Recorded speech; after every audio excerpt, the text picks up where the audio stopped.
आप कितने भी लोगों को इकट्ठा कर लें, जब लोग स्वेच्छा से नहीं आ रहे हैं तो उसका फर्क तो कुछ पड़ना नहीं है। प्रधानमंत्री आकर तो वही बात कह रहे हैं कि हमने बिहार के लोगों के लिए अनाज की व्यवस्था कर दी, बिहार के श्रमिकों को गुजरात जाने के लिए ट्रेन की व्यवस्था कर दी। तो ये बातें तो लोग 10-15 साल से सुनकर पक गए हैं। आज समय है मोदी जी से पूछने का कि मोदी जी ये बताएं कि 15 साल में फैक्ट्री बिहार के बजाय गुजरात में ही क्यों लगती है, बिहार में क्यों नहीं लगती है। हम कह रहे हैं कि नीतीश कुमार मानसिक तौर पर स्वस्थ नहीं है और अगर झूठ बोल रहे हैं, गलत बोल रहे हैं, तो आप हम पर मानहानि का मुकदमा कर दीजिए, केस कर दीजिए। आज पटना के पौस इलाके में मंत्रियों के घर के सामने, नेता प्रतिपक्ष के घर के सामने गोलीबारी सुबह में हुई है, क्या कहेंगे इस पे आप?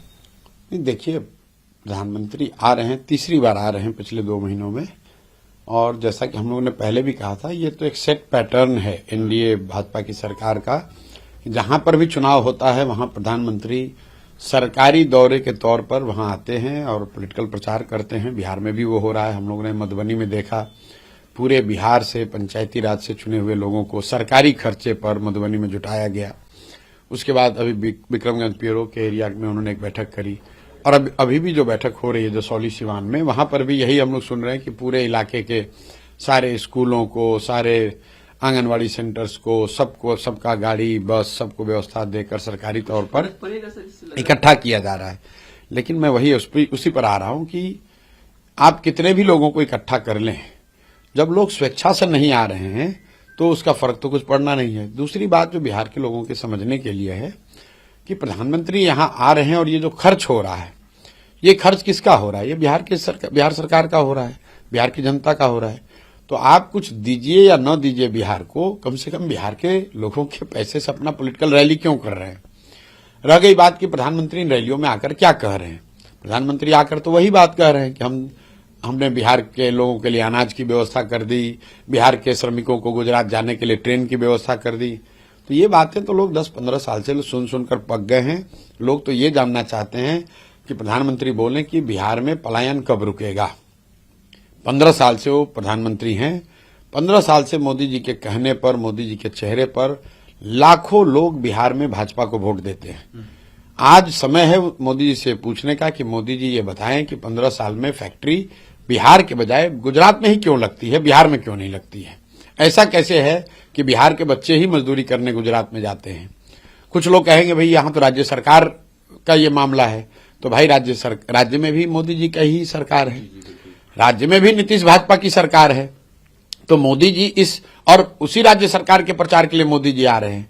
तो भाजपा समर्थक ये नहीं कह सकते हैं कि अरे भाई मोदी जी तो बहुत काम कर रहे हैं, बिहार सरकार काम नहीं कर रही है। तो बिहार सरकार भी तो मोदी जी की ही सरकार है। गोलीबारी जो हुई है पटना में अशोक चौधरी के घर के बाहर और तमाम जो मंत्री हैं उनके घर के बाहर, देखिए, गोलीबारी होना अशोक चौधरी किसी मंत्री के घर के सामने हो या गांव में हो, बिहार में कानून व्यवस्था की स्थिति हो या तमाम जो प्रशासनिक एडमिनिस्ट्रेटिव इश्यूज जो हैं वो दिनों दिन खराब होते जा रहे हैं। इसलिए हो रहे हैं कि आप इसके जड़ को समझिए।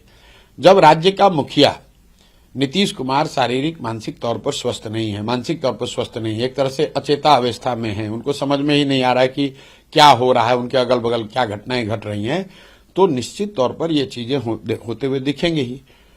कानून व्यवस्था को लेकर रोज कोई ना कोई घटना हो रही है, भयानक घटना, विभत्स रेप की घटना हुई मुजफ्फरपुर के एक पासवान बच्ची के साथ। उसके बाद नानपुरा में, सीतामढ़ी में एक मुस्लिम परिवार के एक बच्ची के साथ हुआ। क्या उस पर नीतीश कुमार का कोई बयान आया? क्या उन्होंने उस क्षेत्रों का दौरा किया? क्या उन्होंने कोई आधिकारिक बैठक बुलाकर उसका रिव्यू किया? भाई उन्हें पता ही नहीं चल रहा है। अशोक चौधरी तो कहते हैं कि जो भी नीतीश कुमार को बीमार कह रहा है वो बिहार को अपमान कर रहा है। तो अशोक चौधरी डॉक्टर तो है नहीं, अशोक चौधरी डॉक्टर तो है नहीं। हम कह रहे हैं कि नीतीश कुमार मानसिक तौर पर स्वस्थ नहीं है और अगर झूठ बोल रहे हैं, गलत बोल रहे हैं, तो आप हम पर मानहानि का मुकदमा कर दीजिए, केस कर दीजिए। डॉक्टरों के पैनल बैठाकर बता दीजिए कि नहीं भाई, प्रशांत किशोर गुमराह कर रहे हैं, नीतीश कुमार मानसिक तौर पर पूरी तरीके से स्वस्थ हैं, प्रशांत किशोर ऐसा गलत बात बोल रहे हैं। ये तो किसी ने रोका नहीं है। सरकार डॉक्टरों का एक पैनल बना दे, जांच करके बता दे कि नीतीश कुमार मानसिक तौर पर पूरी तरीके से स्वस्थ हैं। उससे नहीं होता है भाई, कोर्ट में चले जाओ कि ये प्रशांत किशोर जनता को गुमराह कर रहे हैं, हम पर केस करा दें, वो लोग मानहानि कर दें।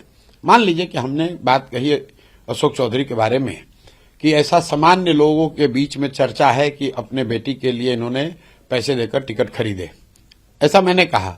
अशोक चौधरी ने कहा ये गलत है, मैं प्रशांत किशोर पर मानहानि का मुकदमा करूंगा। जाके मुकदमा किए है, देखा जाएगा क्या होता है, वो तो कानून फैसला करेगा। उसी तरीके से अगर हम कह रहे हैं कि नीतीश कुमार मानसिक तौर पर स्वस्थ नहीं हैं, अगर आपको लगता है कि गलत है तो जाके मानहानि का मुकदमा कर दीजिए, थाने में केस कर दीजिए, डॉक्टरों का पैनल बुलाकर सर्टिफिकेट जारी करा दीजिए। सच्चाई यह है कि आप ये नहीं कर सकते हैं क्योंकि नीतीश कुमार सही में मानसिक तौर पर स्वस्थ नहीं है। उनको पता नहीं चल रहा है कि उनके इर्द गिर्द उनकी सरकार में क्या कुछ हो रहा है।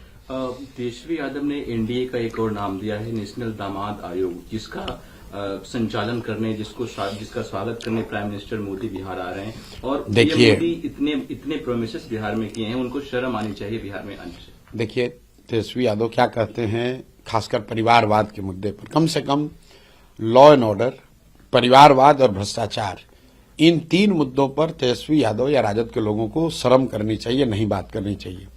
जिस परिवार का एनडीए गलत कर रही है, भाजपा गलत कर रहे हैं, भाजपा वाले जदयू वाले तो बिल्कुल ठीक है, वो इसलिए कर रहे हैं जो मैंने आपको बताया। तेजस्वी यादव तो उस परिवार से आते हैं जिस परिवार का 1-2 नहीं 6-7 लोग राजनीति में है।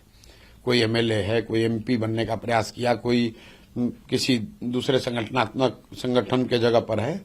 तो जो लोग परिवारवाद के पुरोधा हैं बिहार में, जो भ्रष्टाचार के सबसे बड़े जनक हैं, जो यहाँ अपराध तंत्र को बनाने चलाने वाले लोग हैं, वो लोग इन बातों पर टिप्पणी करती है तो बड़ी हंसी आती है। प्रश्न सर, ये बिहार की राजनीति में परिवारवाद इतना हावी क्यों है? और साथ में तेजस्वी यादव बीजेपी को कहते हैं, बीजेपी के लोग तेजस्वी यादव को कहते हैं, तो ये इसलिए है, ये लालू और तेजस्वी और भाजपा की बात नहीं है। बिहार, जब मैंने ये जन स्वराज अभियान शुरू किया तो मैंने एक यहाँ अध्ययन कराया जिसमें ये देखा कि कुल 1250 परिवार के लोग ही आज तक बिहार में पिछले 25-30 वर्षों में एमएलए एमपी बने हैं। आप चाहे किसी भी दल के हों, किसी वर्ग के, किसी जाति के हों, कुल 1250 परिवार के लोग ही बिहार में पिछले 30-35 साल में एमपी एमएलए बने हैं। लोग जैसे समझते हैं कि भाजपा परिवारवाद पार्टी नहीं है, तो मान लीजिए कि उन्हीं का एग्जाम्पल ले लीजिए। लालू की पार्टी में परिवारवाद है तो सब जानता है। आप भाजपा को ले लीजिए, भाजपा के उप मुख्यमंत्री सम्राट चौधरी, इनके पिताजी शकुनी चौधरी, कांग्रेस की जब यहाँ राज होता था तो उसमें विधायक और मंत्री थे। फिर जब लालू जी का राज आया तो उसमें भी विधायक मंत्री बने। फिर जब नीतीश जी का राज आया तो उसमें भी विधायक मंत्री बने। मांझी जी जब मुख्यमंत्री बने तो उसमें भी विधायक मंत्री थे। और आज जब भाजपा की बढ़त थोड़ी दिखी पिछले 5-10 वर्षों में, तो भाजपा को भी कोई दूसरा कुशवाहा नेता नहीं मिला, उनको भी शकुनी चौधरी का लड़का ही मिला। तो ये हर विधानसभा क्षेत्र में, हर लोकसभा क्षेत्र में बिहार में आप देखेंगे 4-5 परिवार हैं, वही घूम फिर के वही किसी न किसी दल से लड़ते हैं, वही जीतते हारते हैं। उसी को तोड़ने के लिए तो जनसुराज जैसी व्यवस्था बनाई जा रही है।